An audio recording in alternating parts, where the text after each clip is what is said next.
He was a titan, a king in a glass castle overlooking Silicon Valley, but all his billions, all his power, couldn't buy back a single goddamn word. After chewing through 7 nannies in a single desperate month, Julian Croft was on the verge of shattering. His 6-year-old son, Leo, lived in a fortress of silence, a prisoner of a world no one could enter since the day he lost his mother. This tech mogul was ready to burn his empire to the ground, to give it all up, until a ghost of a housekeeper, a woman haunted by her own ravaged past, did what no high-priced therapist ever could. And what happened next didn't just break him, it fucking obliterated him. Before we dive into this absolute gut punch of a story, do me a solid and smash that subscribe button and obliterate the like button. And hey, drop a comment down below and tell me where in the world you're watching from. I want to know who's on this ride with me. Julian Croft had built a digital empire from his garage, a sprawling tech conglomerate that shaped the very way people communicated. He had everything.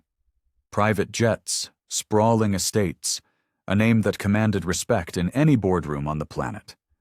But it was all just static, meaningless noise. The second he stepped inside his Palo Alto mansion and looked at his son, Leo. Since the day his wife, Clara, had been stolen from them by a sickness that even his money couldn't cure, Leo hadn't spoken. Not a word.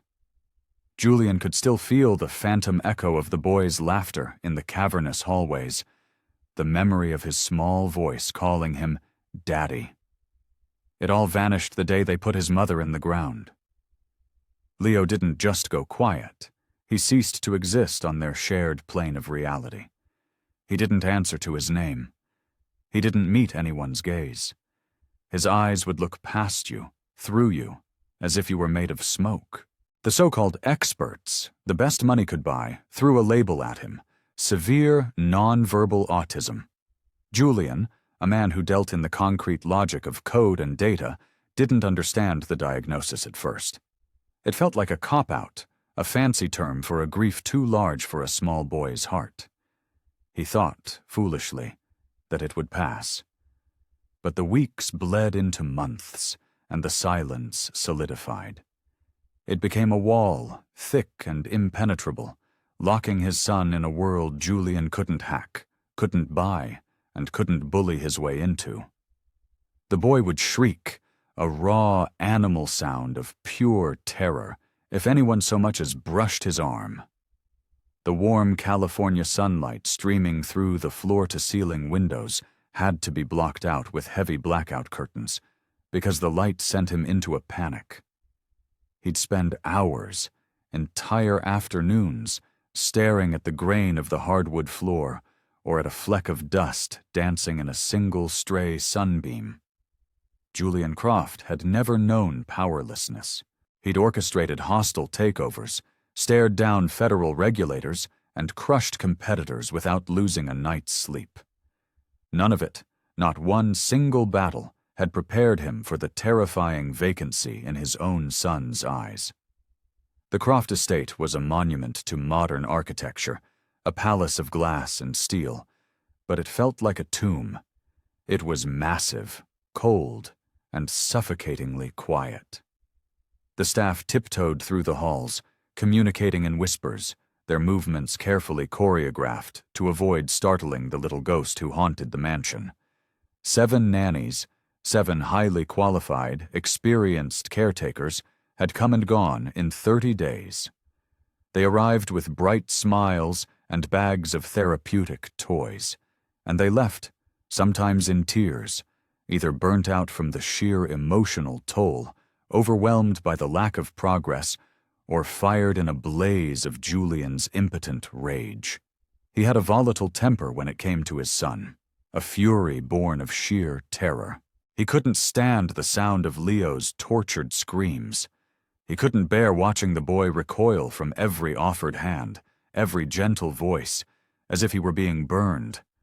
He'd lash out at the caretakers, his voice booming through the sterile halls, accusing them of not trying hard enough, of giving up. But a dark, sinking part of him knew they weren't the problem. The problem was him. The problem was this house.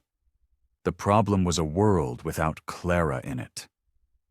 With every new specialist who walked away shaking their head, another piece of Julian's soul chipped away.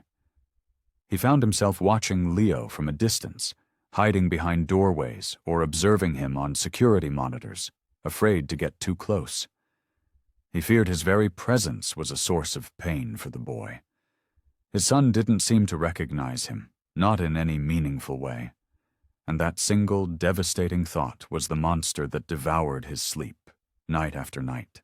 He'd wander the mansion after the staff had gone home, a king lost in his own empty kingdom, searching for something he couldn't name.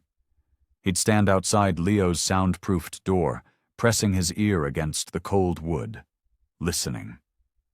But the screaming had stopped months ago. Now there was nothing. No crying, no babbling, no sound at all. It was the crushing weight of that absolute silence that hurt the most. A vacuum where a childhood was supposed to be. He used to torture himself imagining what his son dreamed about.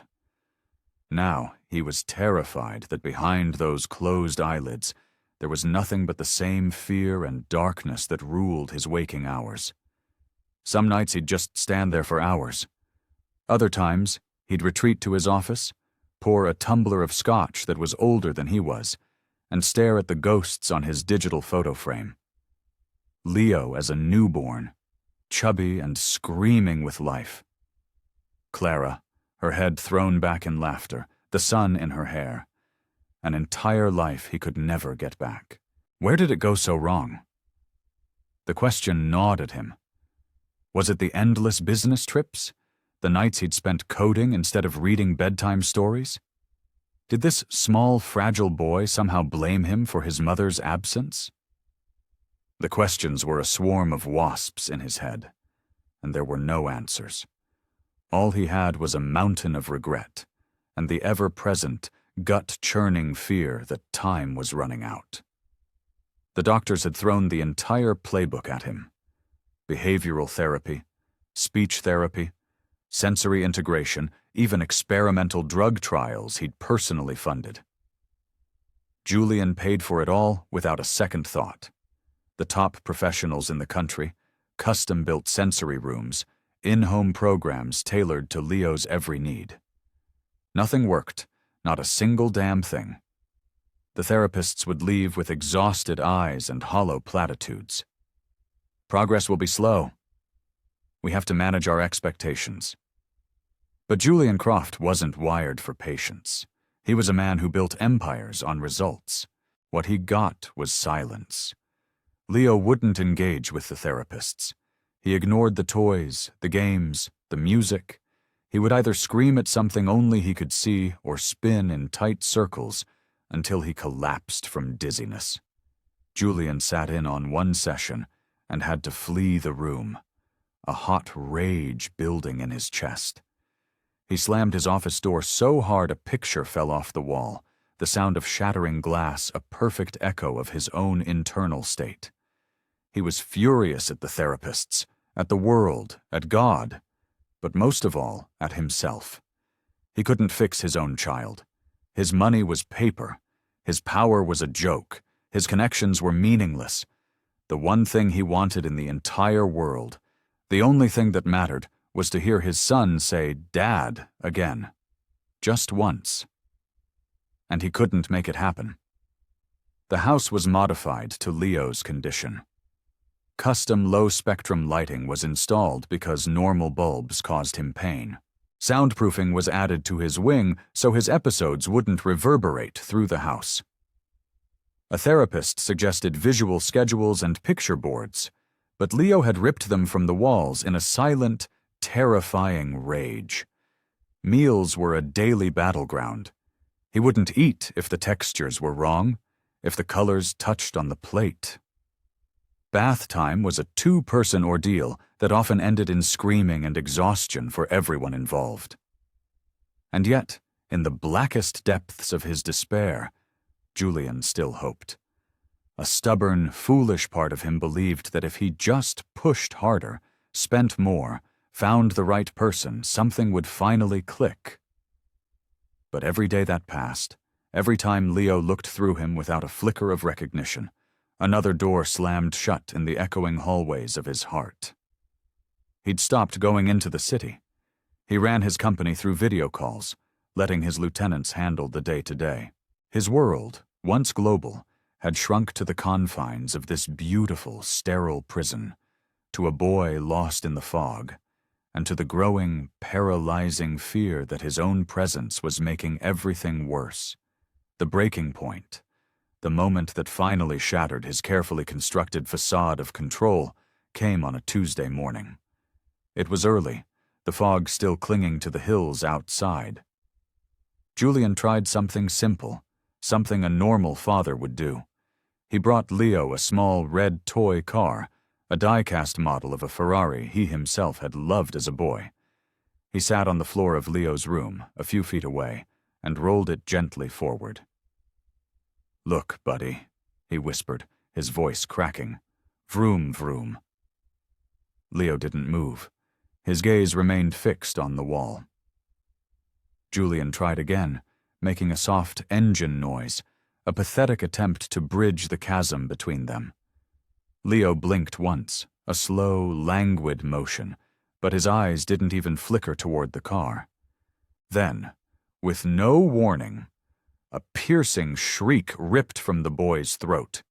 He scrambled backwards, pressing himself into the corner of the room, hands clamped over his ears. Julian recoiled as if struck. The sound hit him like a physical blow. He placed the toy car on the carpet and backed out of the room, his own hands shaking. Later that night, sitting alone in the dark of his office, the scotch doing nothing to numb the pain, he realized he had nothing left to try. What if there was no magic key? What if this was it? A son who didn't know him, and a father who couldn't reach him. That thought was the heaviest of all, a weight that threatened to crush him completely.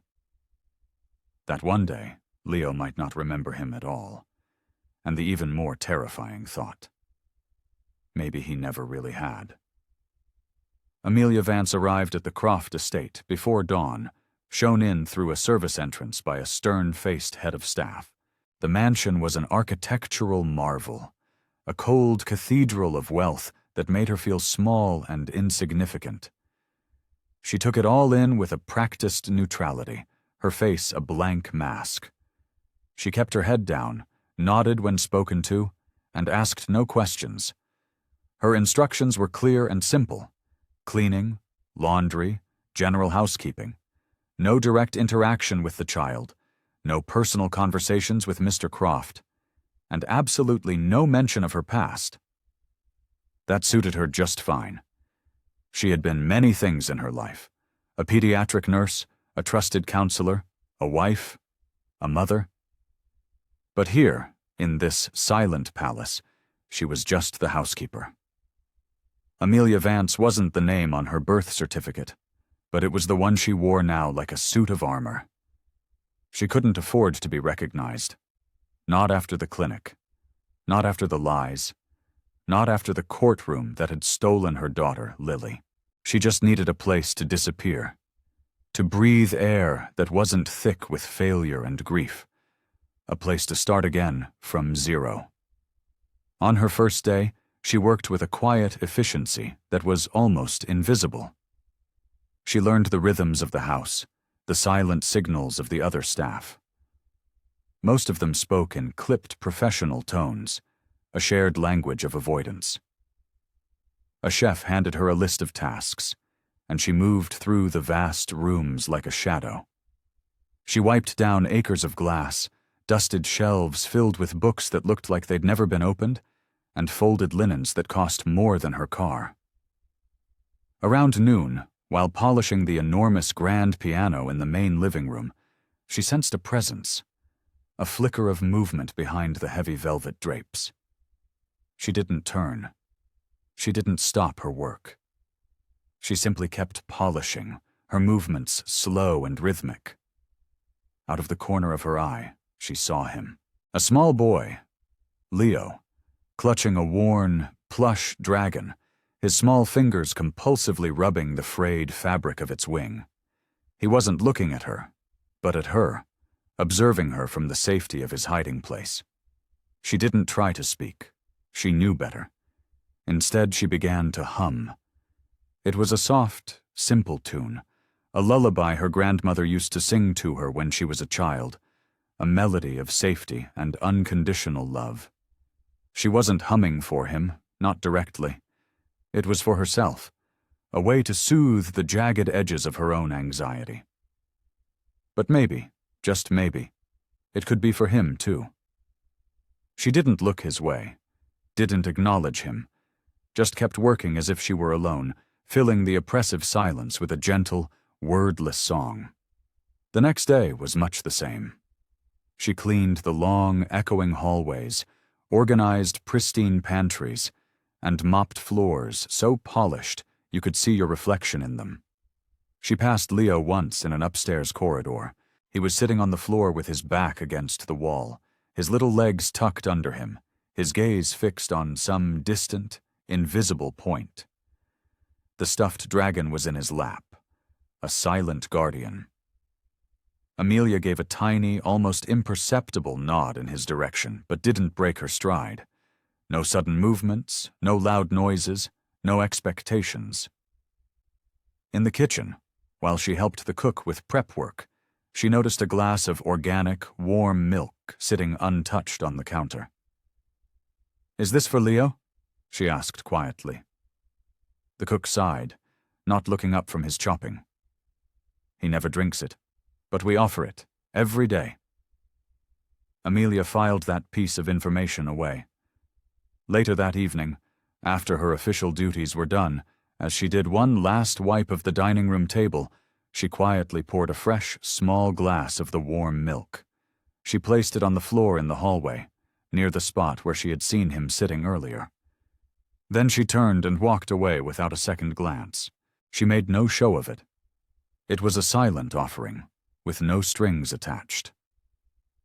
By the third day, the air in the house had shifted, a subtle change in the atmospheric pressure that only she seemed to notice.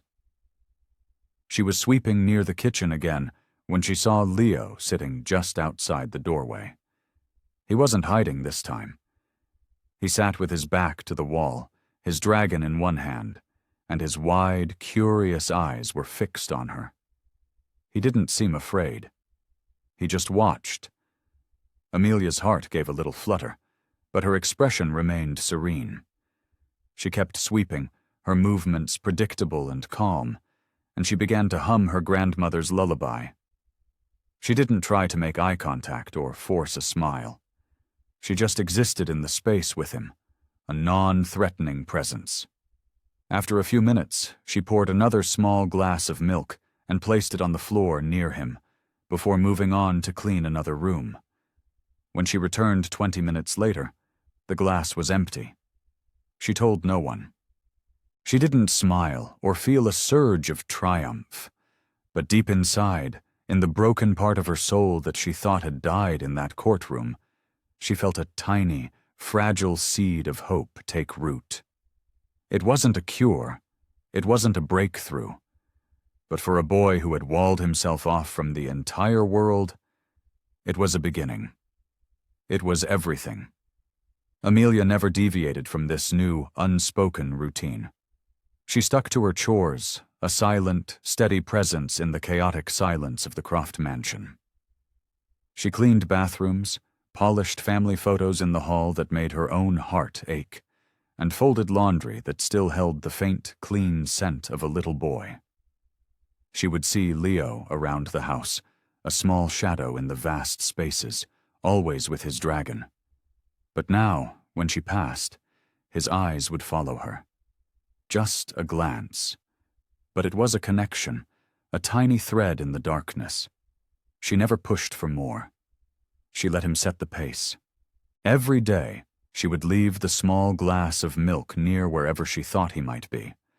Some days, it remained untouched. On other days, it would be gone. Amelia never changed her routine. She never spoke a single word to him.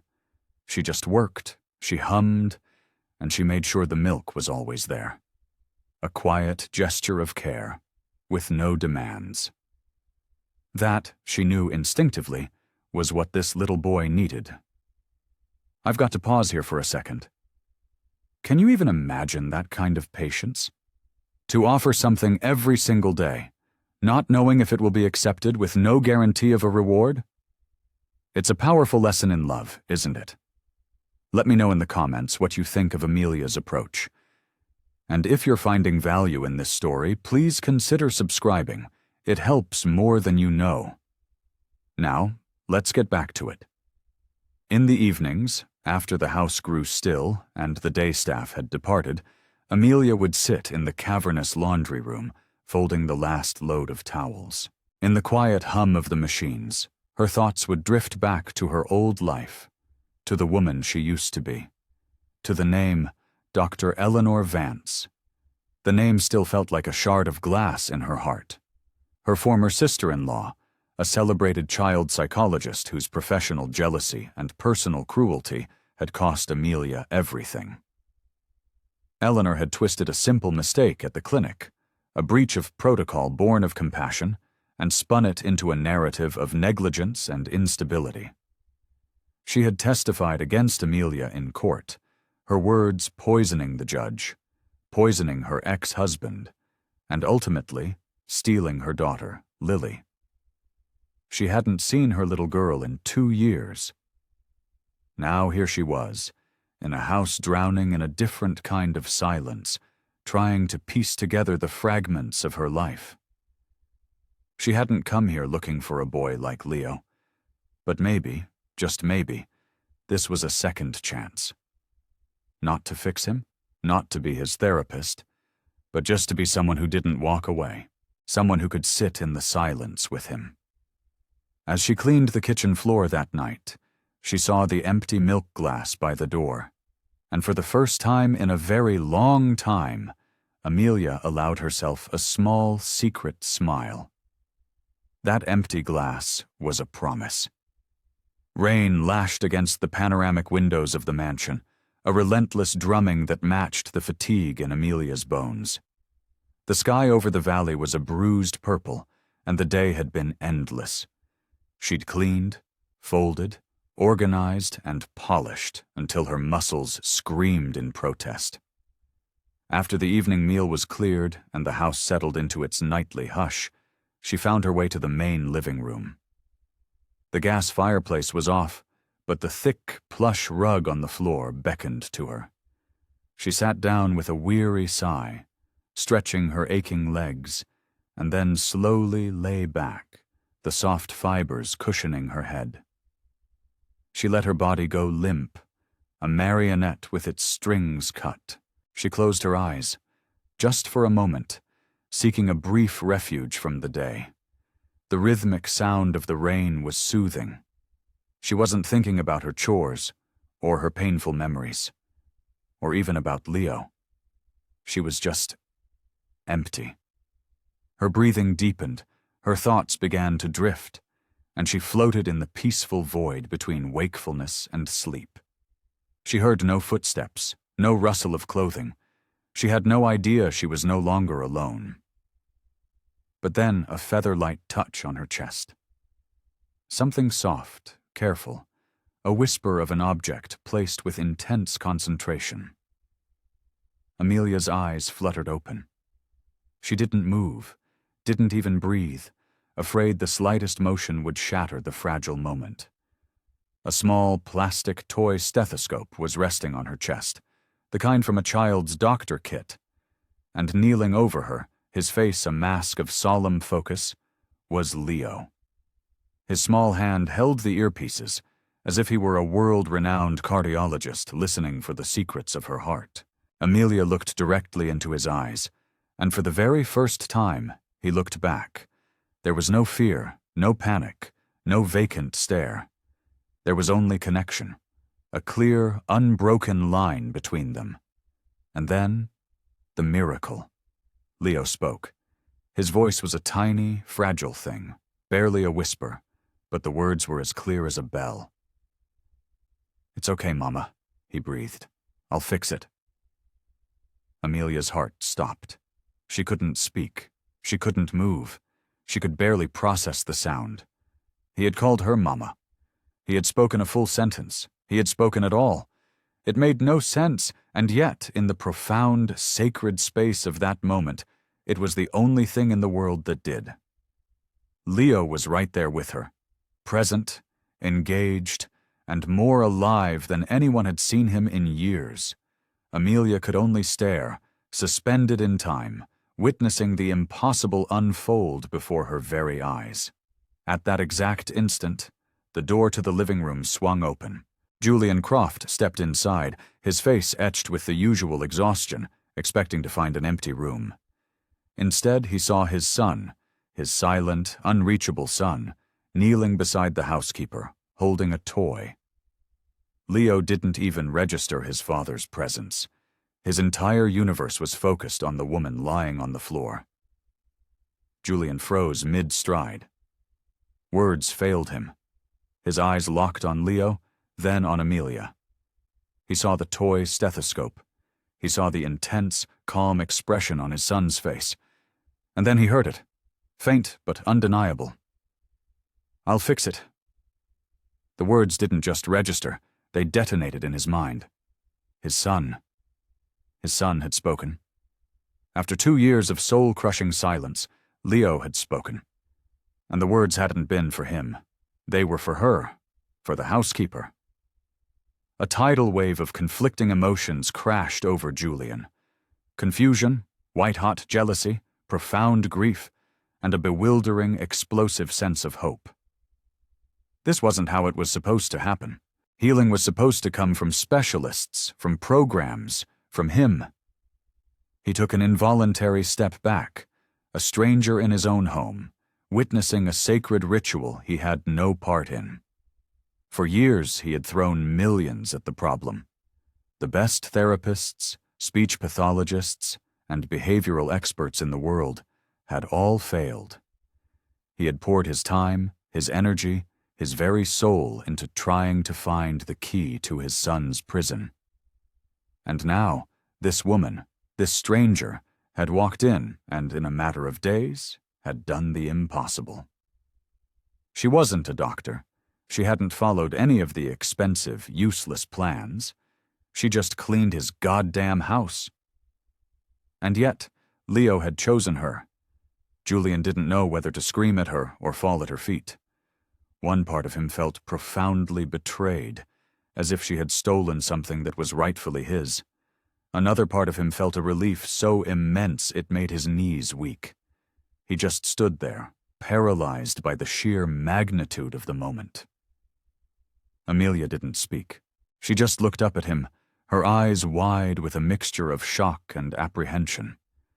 Leo, completely oblivious to the emotional storm raging just a few feet away, gently pressed the toy stethoscope to her chest again. A small boy trying to heal a broken world. Later that night, long after Leo was asleep and the house had once again fallen silent, Julian sat alone in his stark, modern study. The only light came from the city glowing below his window. In front of him on the polished desk was a framed photograph of Clara, her arm around a much younger Leo, both of them beaming with a light that had long since been extinguished. That memory felt like it belonged to another man's life. He stared at the picture, his thoughts a chaotic mess. He wanted to believe this moment was a breakthrough, the beginning of a new chapter. But it was so damn complicated. Why Amelia? Why now? He had tried everything and failed spectacularly, and this quiet, unassuming woman had succeeded without even trying. Julian didn't know what to feel. There was an ache in his chest, a deep, unfamiliar pain. He lowered his head into his hands, and quietly, for the first time since Clara's funeral, he began to cry. Not loud, racking sobs, but slow, silent tears of grief, frustration, and a strange, painful hope. The photo in his hands blurred.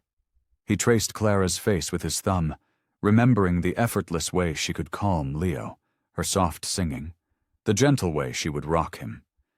He remembered thinking he could never be that for his son, and after she was gone, he had proven himself right. Sitting there in the dark, a devastating truth crystallized in his mind. Leo didn't need systems or programs. He didn't need experts or expensive sensory toys. He needed connection. He needed someone who could just be with him, without expectation, without pressure. Someone who saw the boy, not the diagnosis.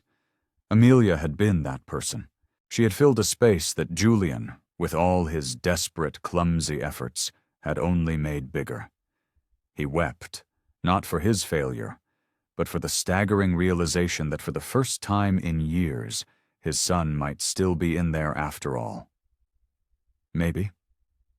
Julian sat in his study late into the night, the cold blue light of his laptop illuminating his grim face as he tore through encrypted databases and private records. His initial curiosity about Amelia had morphed into a gnawing suspicion. A man like Julian Croft didn't believe in miracles. He believed in data. And something about Amelia's sudden, miraculous connection with Leo didn't add up. She had no references, no verifiable history, just a quiet woman who had succeeded where legions of experts had failed. Trust was a luxury he couldn't afford, not with his son's fragile state on the line. He unleashed the full force of his resources, hiring private investigators and leveraging backdoors into systems most people didn't know existed. It didn't take long to find what he was afraid of. Amelia Vance was an alias.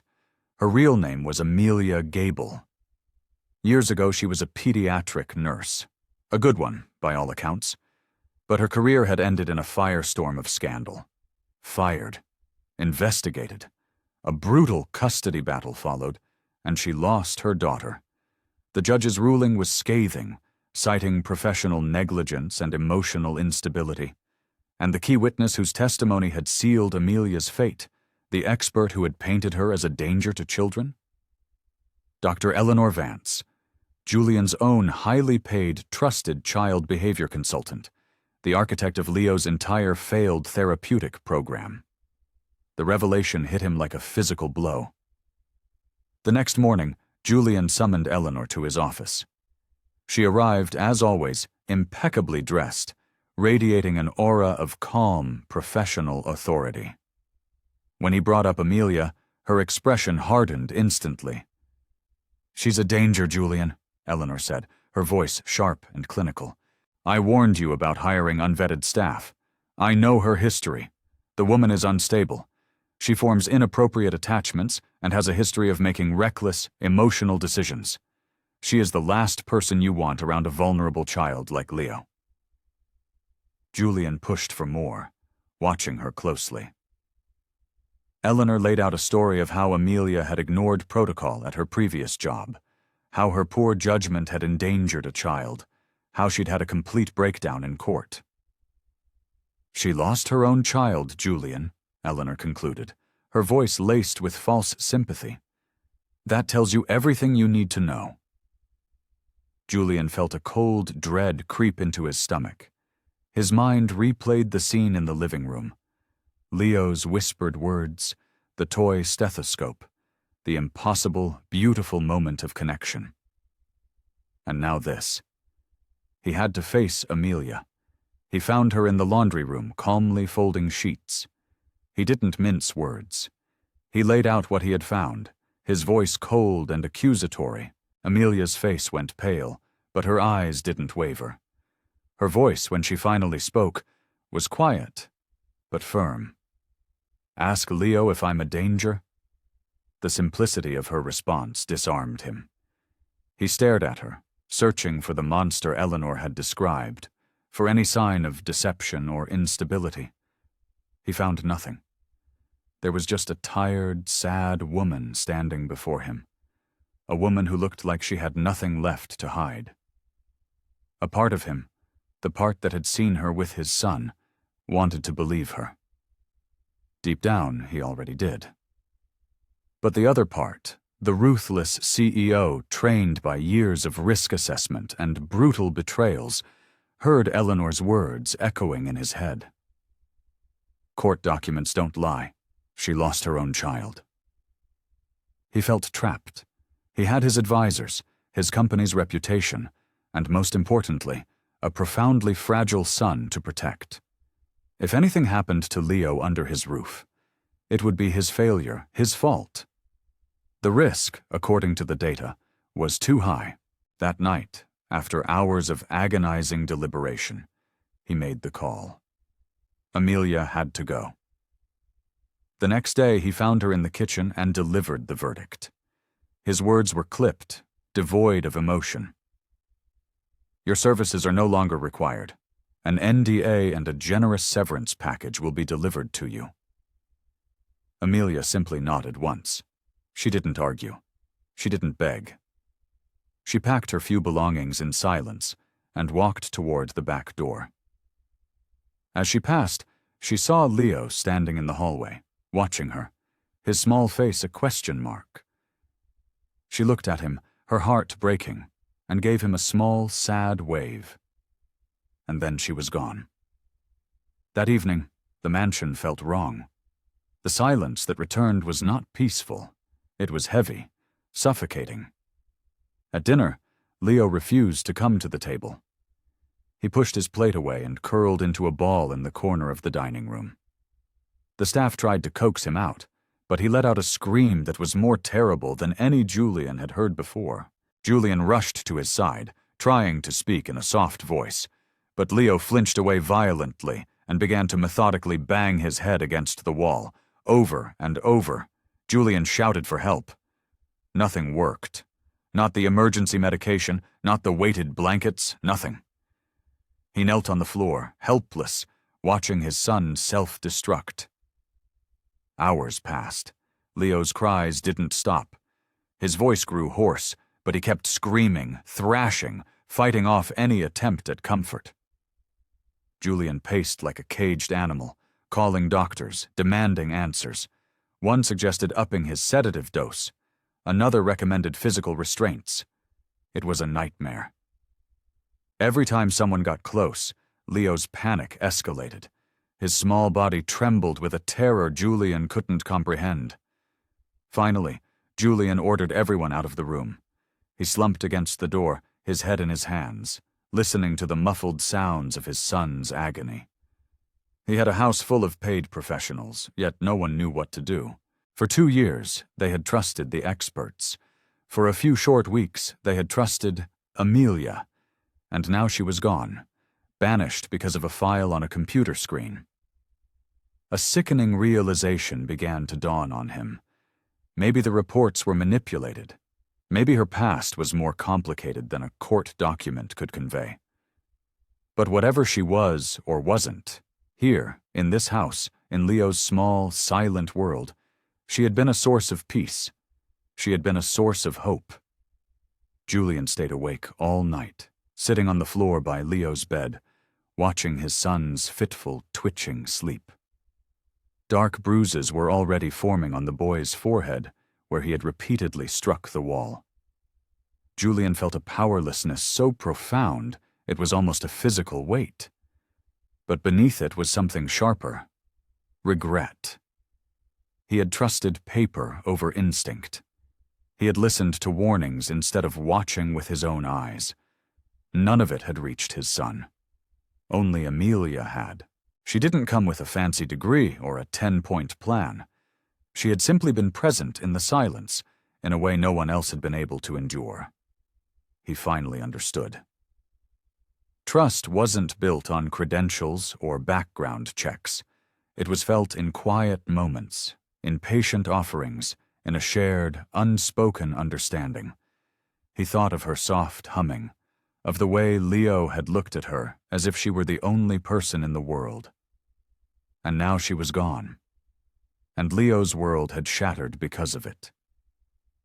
Julian knew then that this was a problem he couldn't fix with money or power. He had to do the hardest thing a man like him could do: admit he was catastrophically wrong. And then, somehow, He had to find a way to bring her back. While dusting the bookshelves in Julian's private study, a place she was normally forbidden from entering, Amelia moved a stack of old children's books. They were worn and faded, the corners soft from countless readings.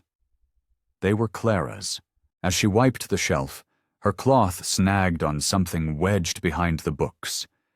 It was a dusty, yellowed manila envelope, sealed with old tape. There was no address, just a handwritten label in elegant feminine script. For Leo. See, her breath caught. This was from his mother. It didn't look like something that was meant to be hidden. Her hands trembling slightly, she carefully opened the envelope and unfolded the papers inside. They were medical records, filled with dense clinical jargon, but one phrase leaped out at her. Sensory processing disorder, not classic autism. The report, written by a Dr. Joseph Lang, was a detailed assessment. It described not a socially detached child, but one who was acutely, painfully overwhelmed by sensory input, sounds, lights, textures, touch. It outlined a therapeutic path focused on sensory integration and creating a calm, predictable environment. It was a completely different roadmap. Amelia's eyes scanned to the date. It was from 3 years ago, before Leo had gone completely silent. Her blood ran cold. Why had no one ever mentioned this? Why wasn't this the cornerstone of his treatment? Then she saw a final page stapled to the back. It was a memo detailing a recommended follow-up with Dr. Lang. At the bottom was a small typed note, forwarded to Dr. E. Vance for review. Amelia felt the floor drop out from under her. Eleanor Vance, the same woman who had dismantled her life, destroyed her career, and testified to have her daughter taken away. This wasn't an oversight. This was a deliberate act of suppression. The next morning, Amelia requested a brief private meeting with Leo's current occupational therapist, a kind woman named Dr. Collins. She presented the report, her heart hammering against her ribs. Dr. Collins read the pages in silence, her brow furrowed in concentration. Her expression shifted from curiosity to shock. This makes a shocking amount of sense, she finally murmured, looking up at Amelia. It explains his extreme reactions to sensory stimuli far better than the blanket autism diagnosis. There's overlap, of course, but this is a much closer fit for what we're actually seeing day to day. Amelia let out a breath she didn't know she'd been holding. Dr. Collins promised to add the report to Leo's file and to bring it up directly with Julian. Amelia nodded, but a cold certainty settled in her gut. This wouldn't be that simple. She knew what Eleanor was capable of. If she had buried this truth once, she would fight tooth and nail to keep it buried. But this time, Amelia wasn't fighting for her own life. She was fighting for Leo's. She spent the rest of the day in a silent, determined haze. She went about her duties, but her mind was a whirlwind of strategy. She knew what this report represented. It was a choice that had stolen years from Leo, trapping him in a prison of misunderstanding and ineffective therapy. The screaming, the shutdowns, the isolation. It might have all been different if they had known the truth from the start. This was Eleanor's pattern. She hadn't just made a mistake. She had actively chosen to ignore a truth that contradicted her own preferred methods and diagnosis. She had stolen Amelia's daughter, her career, her reputation. And now, Amelia realized, she had stolen Leo's voice, too. The anger that rose in her wasn't for herself. That part of her had been burned away long ago. This was a cold, righteous fury, a primal need to protect this child, to fight for him in a way no one else had. That night, Amelia sat on the floor by Leo's bed, watching him sleep. He was curled around his plush dragon, his face finally peaceful. She gently brushed a strand of hair from his forehead. "I won't let her hurt you anymore," she whispered into the quiet room. And she meant it. She was no longer just a housekeeper hiding from her past. In this house, she had found a new purpose.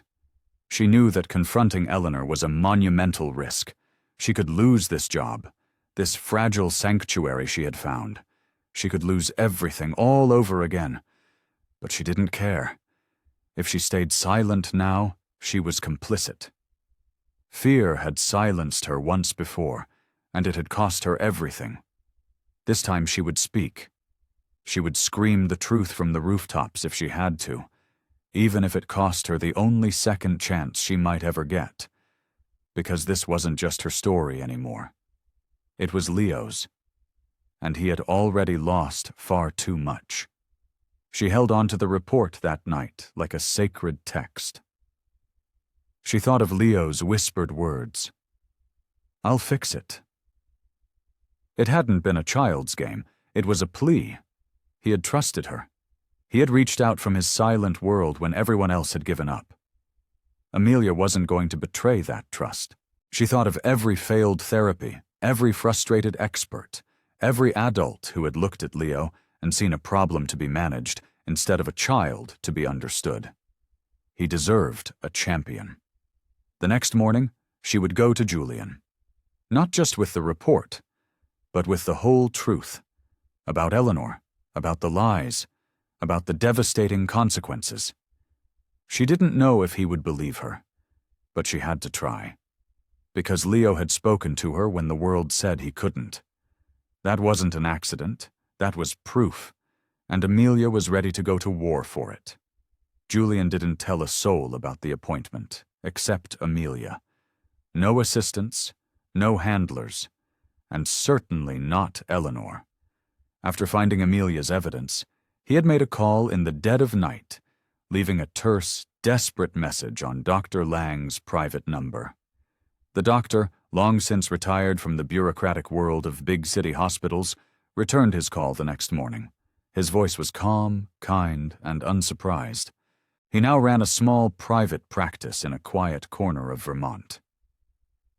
"I remember Leo Croft," Dr. Lang said, his voice tinged with a sad resignation.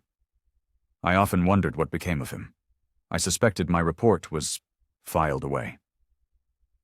"We need to know the truth," Julian said, his voice raw. Amelia stood nearby, a silent pillar of support. When Julian hung up, she spoke with a quiet certainty. "I'm coming with you." He simply nodded. He couldn't do this alone. For Leo, she was already the only one who mattered. They left 2 days later, before sunrise.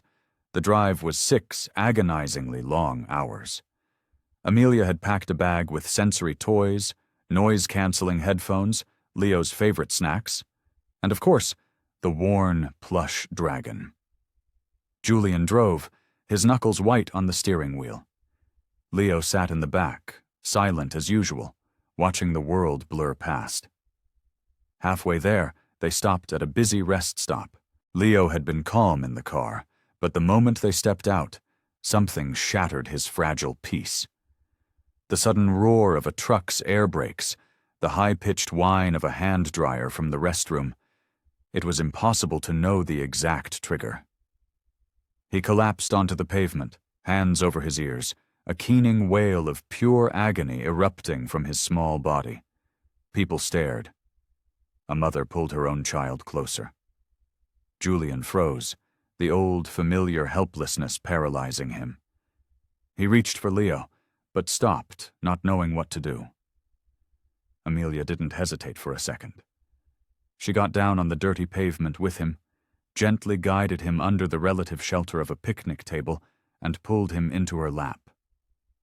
She began to hum her soft, steady lullaby, her body shielding him from the overwhelming world. She didn't speak. She just hummed. Leo sobbed into her shirt, his small body racked with tremors. Slowly, minute by minute, his breathing evened out. His frantic grip on her arms loosened. She just kept humming, a steady anchor in his sensory storm. Julian watched from a few feet away, feeling like an intruder. He had never, ever seen someone calm his son like that, especially not in the chaotic maw of a public place. He felt utterly useless. When Leo was finally calm, Amelia whispered, "We're okay now," and kissed the top of his head. He didn't speak, but he leaned his full weight against her. They stayed under that table until he was ready to move. The rest of the drive was silent, but it was a different kind of silence. A tired, fragile peace.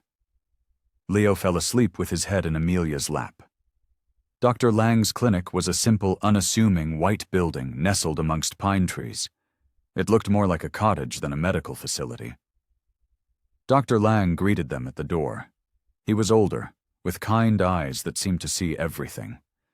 The consultation room was warm and inviting, with soft lighting, comfortable chairs, and shelves of simple wooden toys. There were no intimidating machines, no sterile white walls. Leo explored the room on his own terms, picking up a block and putting it down. He didn't speak or scream. He just existed. Dr. Lang watched him in silence, his presence calm and unobtrusive. Amelia sat on the floor, giving Leo space but remaining a steady presence. Julian stood by the wall, his arms crossed so tightly his muscles ached. After nearly 30 minutes of quiet observation, Dr. Lang began to ask questions, directing them to Julian and Amelia. He asked about Leo's reactions to food, to clothing textures, to sounds, to touch. After an hour, he closed his notebook. "He does not have severe, classic autism," he said, his voice gentle but firm. "This is a profound sensory and emotional processing disorder, compounded by trauma. With the right environment and consistent emotional support, his prognosis for improvement is significant." Julian sank into a chair, the words washing over him. He gripped his knees, his jaw clenched. All this time, all this pain. The doctor continued, "Your son's brain doesn't filter sensory input correctly. He's not disconnected from the world. He's perpetually overwhelmed by it. That's why trust is his anchor. It's why a calm presence helps, and why structured behavioral therapies that don't account for his sensory reality were doomed to fail." Julian finally found his voice, though it was cracked and broken. "They told me this was it, that he was locked in, permanent." Dr. Lang looked at him with profound empathy. "They were wrong, Mr. Croft, or they didn't care enough to look closer." Julian nodded slowly, his eyes burning. Years of his life, millions of dollars, all spent chasing a ghost, all based on a lie perpetrated by a woman he trusted. Amelia reached over and placed a hand on his arm. "You have a choice now," she said softly. "We have a choice." He looked at her, then at his son, who was now quietly lining up colored blocks on the rug. And for the first time, Julian believed it. On the long drive home, Ethan slept peacefully in the back. Richard drove, his mind replaying every lie, every misstep.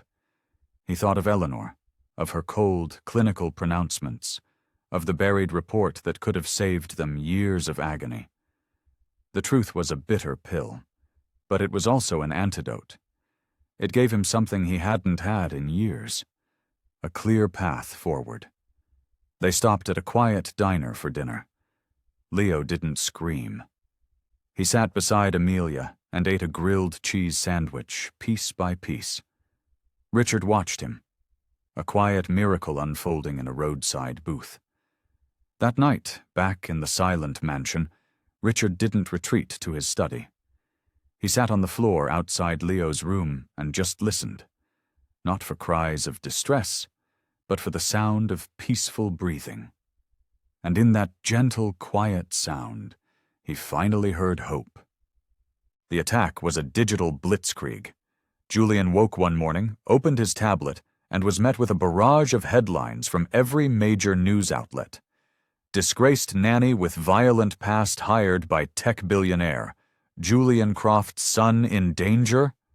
Court documents reveal abuse allegations. Amelia Gable. Who is the woman behind the smile? Attached to the articles was grainy, shaky footage from court archives. It showed Amelia on the worst day of her life, sobbing on the witness stand, shouting in anguish as lawyers twisted her words, being escorted out by bailiffs after the verdict that took her daughter. The articles, quoting an anonymous source close to the family, painted her as a mentally unstable, dangerous predator. Fabricated medical files claiming she had been under psychiatric evaluation were leaked. Julian stared at the screen, a cold, sickening rage building in him. It was a brutal, professional smear campaign. And he knew, with absolute certainty, who was behind it: Eleanor Vance. It was her signature move: destroy the person to discredit the truth. The fallout was immediate.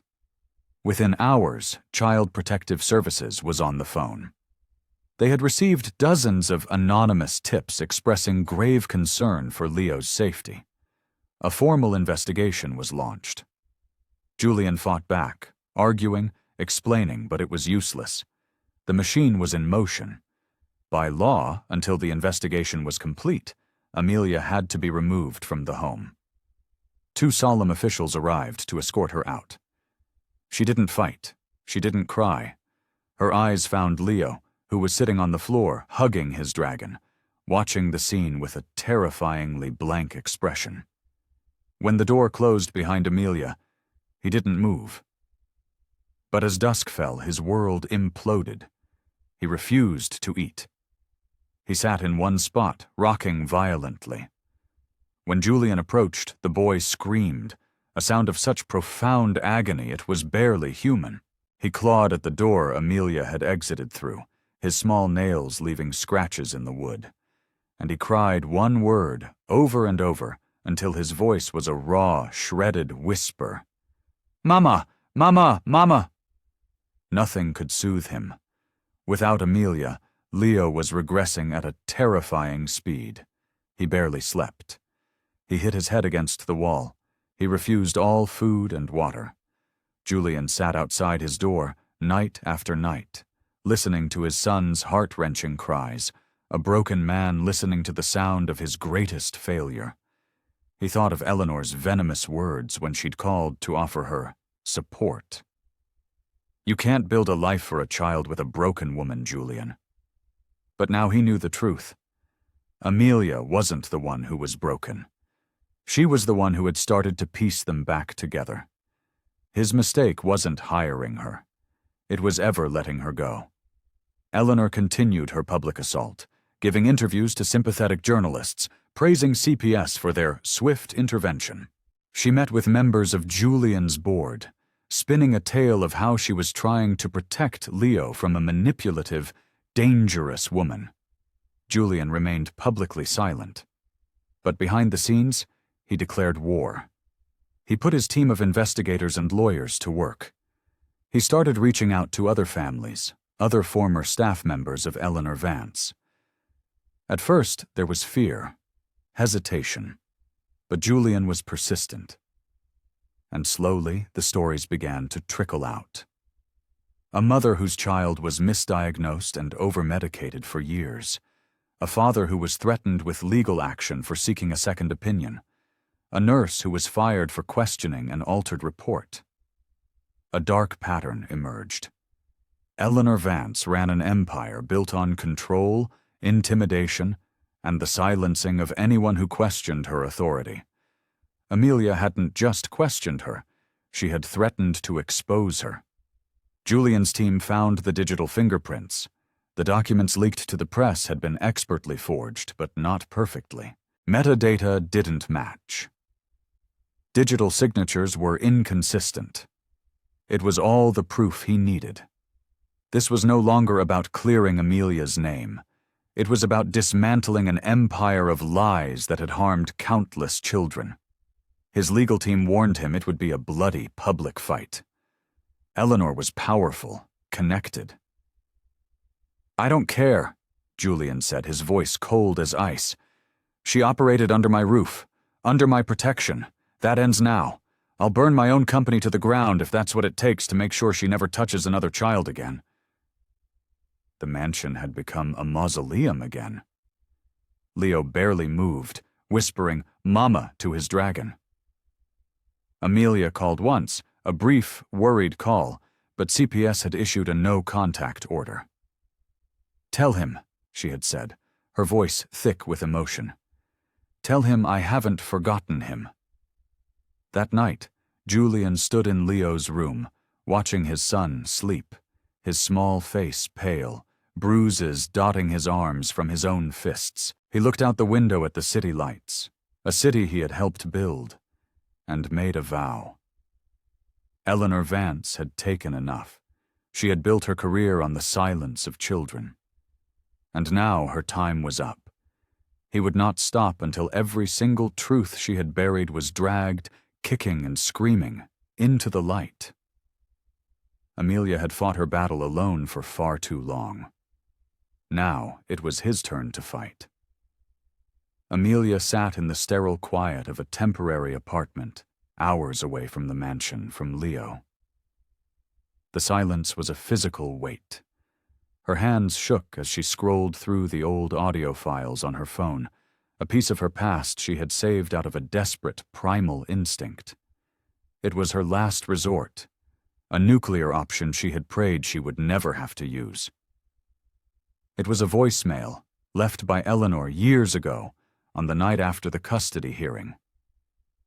Amelia pressed play, the cold, sharp voice filling her small room. "You ever speak a word of this to anyone, Amelia, and I will not just ruin you. I will erase you. Do you understand me?"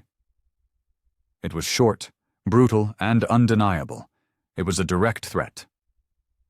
Taking a deep, shuddering breath, she forwarded the audio file to Julian. A moment later she called him. "Play it," was all she said. He listened. And then he listened again. The raw, undisguised menace in Eleanor's voice was the final nail in the coffin. He sent it to his legal team. Their response came in minutes. "This changes everything." Within days, they filed an emergency motion with the court, using the voicemail as evidence of witness tampering, intimidation, and a pattern of malicious behavior. The court, faced with the new evidence and the testimony from other families Julian had found, scheduled an expedited hearing. The courtroom was a media circus. Eleanor sat at the defendant's table, her composure a brittle mask. Amelia sat with her attorney, a quiet figure who no longer looked afraid. One by one, the other families testified, their stories weaving a devastating tapestry of medical fraud and emotional abuse. The nurse who was fired produced emails where Eleanor instructed her to amend a report to better fit a more lucrative diagnosis. Then came the audio recordings. A former colleague had saved years of conversations. The courtroom listened in stunned silence as Eleanor's voice was heard instructing staff to stick to the autism diagnosis. It ensures long-term billing. In another clip, she laughed while saying, "Make them believe it's hopeless. Desperate parents will pay anything." Gasps rippled through the gallery. Eleanor's mask finally cracked. Her lawyers objected, but the evidence was a floodgate that could not be closed. Then, Julian took the stand. He looked directly at the judge. "My son was not a patient to this woman," he said, his voice shaking with restrained fury. "He was a product. His silence was her business model. That ends today." The verdict was swift and decisive. The judge's voice rang through the courtroom. Amelia Gable was fully exonerated of all past allegations. Dr. Eleanor Vance was found guilty of professional misconduct, fraud, and witness intimidation. Her license was revoked, and criminal charges were recommended. Justice, after so many years, had finally been served. Amelia walked out of the courthouse into the bright sunlight and took a deep, clean breath. She didn't feel triumphant, just tired. But she was free, and Leo would be free. Julian emerged a moment later, holding an official court document. It was a letter confirming Amelia was cleared, and could return to his home, effective immediately. He handed it to her, his eyes filled with a gratitude that words could not express. That evening, Amelia stepped back into the Croft mansion. She was barely through the door when a small figure appeared at the top of the grand staircase. Leo. He looked thinner, his eyes wide and haunted. He just stared at her for a beat. And then he ran. He flew down the stairs, his small feet barely touching the steps, and launched himself into her arms, burying his face in her shoulder, his body shaking with sobs. "You came back," he whispered over and over. "You came back." Amelia held him, her own tears falling freely, rocking him gently. Julian stood nearby, watching, his own face wet with tears. Then, for the first time, he stepped forward and wrapped his arms around both of them, pulling them into a hug. It wasn't planned or awkward. It was a moment of pure, unadulterated truth. Three broken people finding their way back to each other. They had survived. The silence was finally, truly over. The Walters Foundation for Ethical Pediatric Care was launched not with a press conference, but with a quiet promise. After the trial, Julian liquidated a significant portion of his tech stocks, funneling the capital into a new mission: to protect children from the predatory practices of people like Eleanor Vance, to provide families with access to honest second opinions, and to fund research into conditions like sensory processing disorder. Amelia became the Foundation's Director of Family Outreach. It was more than a title, it was her calling. She traveled the country, not as an executive, but as a peer, speaking to parents in clinics and community centers, helping them navigate the confusing and often heartbreaking world of pediatric mental health. Her own world was healing too. Months after the trial, her lawyer called. Her daughter Lily, now 9 years old, wanted to see her. The first meeting was in a therapist's office. Lily was quiet, shy, her eyes filled with a child's confusion. She didn't run into Amelia's arms. She just stood there and whispered, "Hi." It was enough. Slowly, carefully, they rebuilt their bridge. They drew pictures, they ate ice cream, they talked about school and friends. Amelia learned that Lily loved astronomy and hated loud noises. She saw so much of herself in this thoughtful, quiet girl. There were years of lost time, a chasm she could never fully cross, but she didn't try to rush it. She just kept showing up, a calm, steady, loving presence. And one afternoon, while looking at pictures of constellations, Lily leaned her head on Amelia's shoulder and, for the first time in years, called her mom. The day Lily came to visit the mansion, Amelia was a nervous wreck. Julian had insisted, wanting to finally connect all the pieces of their new, unconventional family. Leo was watching from the window as the car pulled up. Lily stepped out, clutching a sketchbook. Leo walked over, his toy stethoscope in his hand, the same one from that first, fateful night. He didn't say much. He just held it out to Lily. "You can listen too," he said. That was it. No grand gesture, just a quiet offering of trust from one child to another. Amelia turned away, hiding her tears. In that small, perfect moment, two children who had been hurt by the world found a common language no adult could have taught them. The mansion, once a sterile museum, came alive. The walls were soon covered in crayon drawings and glitter glue. The kitchen was perpetually messy. Leo and Lily were a quiet pair, often existing in a comfortable silence, drawing or building intricate Lego structures side by side. The chaos was beautiful. Julian stopped obsessing over business reports and started learning the names of all of Lily's favorite stars. Laughter echoed in hallways that had once held only silence and grief. They weren't a normal family, but they were a real one, forged in fire and built on a foundation of patience, forgiveness, and the courage to start again. The gala was a glittering affair, a grand ballroom filled with California's elite, all gathered to support the Walters Foundation. Doctors, philanthropists, and parents filled the space, waiting for the keynote speeches. Amelia stood by the stage, her nerves frayed. Tonight was different. The host finished their introduction. And now, a very special guest has a few words to share. A single spotlight hit the side of the stage. Ethan walked out, wearing a small blazer, the toy stethoscope tucked into his pocket like a handkerchief. The room fell silent. He walked to the center of the stage, took a deep breath, and looked directly at Amelia. His voice, amplified by the microphone, was clear and steady. "This is my mom," he said. "She healed me." He paused, then looked out at the silent, captivated audience. "Now we heal others." The room erupted, not in polite applause, but in a wave of raw, emotional sound. People were on their feet, tears streaming down their faces. Amelia stood frozen, her hand over her mouth, her heart feeling like it might burst. She hadn't known what he was going to say. He wasn't finished. He grinned, a wide, beautiful smile. "And," he added, his voice full of mischief, "Daddy helps too."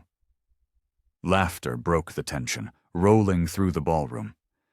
Julian, sitting in the front row, dropped his head into his hands, laughing and crying at the same time. He looked up, his eyes meeting Amelia's across the crowded room, and in that shared glance, a universe of understanding passed between them. The next day's headlines weren't about Eleanor Vance or the scandal. They were about the boy who healed. Pictures of Leo on stage, holding Amelia's hand, were everywhere. The story was no longer about the damage that had been done. It was about the hope that came after. Later that night, the mansion was quiet. Julian and Amelia sat on the couch, watching Leo and Lily building a tower of blocks on the floor. "Did that really happen?" Amelia whispered. Julian took her hand. "Yes," he said. "All of it." They watched the children, their heads bent together in concentration. There were no screams, no fear, just the soft click of blocks and the occasional shared giggle. The house was finally, truly peaceful. No one was hiding. No one was broken. No one needed fixing. They had each other. And that was more than enough. It was everything. And that's where we leave them, at the beginning of their new life. What an incredible journey. I am so glad you stayed with us until the very end. Thank you for watching. In the comments below, tell me what part of this story hit you the hardest.